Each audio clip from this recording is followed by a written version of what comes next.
గత 2-3 రోజులుగా కురుస్తున్న వర్షాలకు సూర్యాపేట జిల్లా అర్వపల్లి కేజీబీవీ స్కూల్ చెరువును తలపిస్తోంది.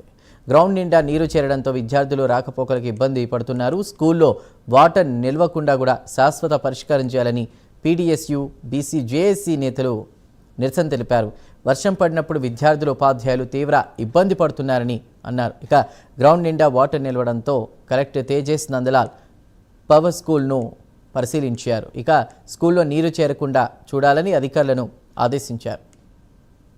పరిష్కరించాలి శాశ్వతంగా కేజీబీ సమస్యను వెంటనే పరిష్కరించాలి. కేజీబీ పాఠశాల సమస్యను వెంటనే సిగ్గు అధికారులు స్పందించకపోవడం అధికారులు స్పందించకపోవడం అధికారులు ఆర్టీఓ గారు విద్యార్థులను పరామర్శించకపోవడం అధికారులు ఆర్టీఓ గారు వచ్చి విద్యార్థులను పరామర్శించకపోవడం. సూర్యాపేట జిల్లా జారోడ మండలం అరవపల్లి కేజీబీ పాఠశాలలో గత అనేక సంవత్సరాలుగా వర్షం పడుతున్న పరిస్థితి విద్యార్థులు భయాందోళనకు గురవుతున్నటువంటి పరిస్థితి ఉంది.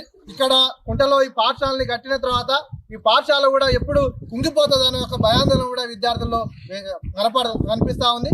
సంబంధించినటువంటి ఈ సమస్యను పరిష్కరించాల్సినటువంటి అధికారులు ఆ వైపుగా ఆలోచన చేయకుండా తాత్కాలిక పరిష్కారం మాత్రమే చూస్తా ఉన్నారు. ఇప్పుడు కూడా ఆర్టీఓ గారు వచ్చి ఏదైతే విద్యార్థులని ట్రాక్టర్ పైన తీసుకెళ్లి ఫంక్షన్ హాల్లో లేకపోతే ఇంకేదో సోర్సెస్ చూపిస్తామని చెప్తా ఉన్నారు. విద్యార్థుల పట్ల ఆర్టీఓ గారికి ఎలాంటి చిత్తశుద్ధి ఉందో మనం అర్థం చేసుకోవచ్చు. రాష్ట్ర ప్రభుత్వం చాలా గొప్పగా చెప్తా ఉన్నది. రాష్ట్రంలో ప్రభుత్వ బడులు చాలా ఘనంగా నిర్వహిస్తున్నాము, గొప్ప చదువు చెప్తున్నామని.